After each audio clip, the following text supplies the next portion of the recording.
Est-il important de réaliser l'écoute active de vos collaborateurs N-1 dans des différentes structures, que ce soit une structure publique ou que ce soit une structure privée? Très bonne question, je me présente, je m'appelle Baba Kourman, je suis consultant et expert en management. Avant de rentrer dans le vif du sujet, j'aimerais bien vous faire un retour d'expérience par rapport à une de mes visites que j'ai réalisées dans une enseigne. C'est une très grande enseigne qui est renommée sur une dimension internationale, mais je tiens absolument à vous faire ce retour d'expérience. Alors j'ai été réaliser une visite dans une enseigne, une très grande enseigne reconnue sur une dimension internationale. Donc je suis venu pour vivre réellement mon expérience client.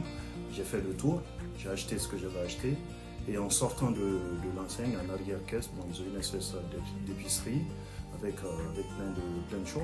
Donc à un moment, je suis venu, je me suis dit, je vais prendre une glace pour mesurer l'expérience client, donc au-delà de l'achat que j'ai effectué, pour voir un peu comment on finalise, parce que les clients ont toujours tendance à rester sur la dernière expérience.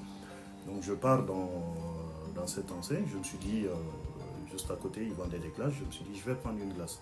Donc je viens, gentiment, il y avait une dame qui était en face, donc je dis bonjour, elle avait la tête baissée, je ne sais pas ce qu'elle faisait, donc je dis bonjour au bout d'une deuxième fois, c'est là où elle me répond. Donc je lui demande gentiment, je dis j'aimerais bien prendre une glace. Je demande quels sont les différents parfums que vous proposez. Elle me dit il y a tel parfum de façon très expéditive. D'accord, il n'y a pas de souci, donc je sors l'argent, je paye ma glace et elle me donne un jeton. Donc je dis madame, excusez-moi, qu'est-ce que je fais avec le jeton? Elle me dit c'est comme au McDo. Je dis ça fait un bon bout de temps, ça fait 7 à 8 ans que je n'ai pas été au McDo, et toutes les fois que je pars au McDo, je pars en voiture, je fais un drive et puis je continue chez moi. Elle me dit écoutez, vous avez une machine qui est à côté. D'accord, je vais quand même jusqu'au bout de mon expérience client, donc il y avait pas mal de machines, je cherche la bonne machine. Comment ça fonctionne, je ne sais pas, on m'a rien expliqué, je me suis débrouillé, on demanda à gauche, à droite, j'ai mis les jetons, j'ai pris ma glace. Mais pour parler d'expérience client, très sincèrement, si on doit faire une enquête de satisfaction dans cette enseigne et qu'on m'avait demandé quelle est mon expérience client, c'était vraiment pas top. Si j'avais reçu une enquête de satisfaction concernant mon passage dans cette enseigne, c'est clair que l'interaction que j'ai eue avec cette collaboratrice, je n'allais pas mettre une bonne note. C'est-à-dire pour moi, cette collaboratrice n'est même pas évaluable au fait. Parce que quand on est à la relation client, quand on est conseiller, vendeur, etc., tout ça, il y a un sens au fait. Il y a un sens. Pour moi, cette collaboratrice, il faut vraiment reprendre les basiques du métier de la vente, l'expliquer, donner du sens au fait. Parce que là, pour moi, quand on fait de la vente, il y a des différentes étapes qu'il faut respecter. On a l'accueil du client, on a la phase de découverte des besoins, on a la phase d'argumentation, on a la phase de traitement des objections et on a la phase de prise de congé au fait pour faire la facturation. Maintenant après, je suis tout à fait d'accord, la manière dont on vend une bouteille d'eau dans une épicerie, c'est pas de la même manière qu'on vend des services dans une banque, et encore moins, c'est pas de la même manière qu'on vend une voiture chez un concessionnaire. Que ce soit dans un secteur formel ou informel, dans tous les cas, il y a certaines phases au niveau de la vente qu'il faut respecter au fait, c'est-à-dire l'accueil du client, c'est-à-dire le bonjour monsieur, le s'il vous plaît, le merci, et prendre le temps au moins d'expliquer les choses au client, sachant que la survie d'une entreprise est liée au client. Une entreprise, quand vous avez des clients, l'entreprise ça tient, et quand vous n'avez pas de clients, l'entreprise meurt. Voilà. Donc ça nous amène, moi ça m'a interpellé sur un autre sujet qu'on appelle l'écoute active au fait. L'écoute active, c'est une pratique qui est très importante. Donc on va rentrer dans le vif du sujet, je vais vous parler réellement de l'écoute active. À présent, parlons de l'écoute active. L'écoute active doit être obligatoirement réalisée par un responsable, son responsable. Ça peut être le N+1, ça peut être le N+2, etc.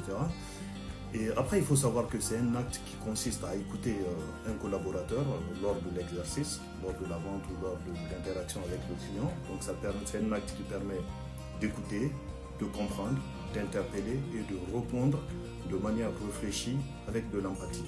Pourquoi on réalise les écoutes actives? L'écoute active, au fait, permet de vraiment capter, de prendre la température à un moment où le collaborateur est en interaction avec le client. Ça permet effectivement de voir sur quel axe on peut accompagner ce collaborateur ou sur quel axe on peut féliciter le collaborateur. Donc après, c'est pas du flicage, parce que bon, j'ai déjà échangé avec quelques chefs d'entreprise qui m'ont dit est-ce que c'est pas du flicage? Oui, du flicage, si vous le faites sans que le collaborateur soit au courant, c'est du flicage. Mais quand vous faites lors d'un starter ou lors d'une réunion de service, vous expliquez, tout en donnant du sens. Pourquoi vous le faites? Voilà, si vous expliquez aux collaborateurs pourquoi vous le faites, et vous expliquez clairement à tout le monde, il n'y a pas de flicage. Mais le flicage, c'est quand vous le faites et que le collaborateur n'est pas au courant. Mais c'est très important de réaliser les écoutes actives parce que le cas que je vous ai expliqué tout à l'heure, si son manager avait écouté la manière dont cette dame recevait les clients, la manière dont cette dame vendait les produits, je pense que son responsable n'allait pas aller dans son sens. Et si tous les collaborateurs ou collaboratrices s'y prennent comme ça avec les clients, ben, c'est qu'il y a vraiment un problème interne dans cette entreprise. Pour finir, sachez que l'écoute active est une pratique qui est très très importante, que tous les managers doivent obligatoirement maîtriser dans le but de renforcer et de transformer positivement l'interaction avec les collaborateurs et de garantir une meilleure expérience client. Voilà. Si vous avez aimé cette vidéo, n'hésitez pas de la partager, de la liker ou de la commenter. Ou autrement, si vous avez eu l'occasion dans votre vie professionnelle de réaliser des écoutes actives et de débriefer à chaud avec le collaborateur, n'hésitez pas d'écrire un commentaire et de partager votre expérience. Je vous remercie, à très bientôt pour une prochaine vidéo.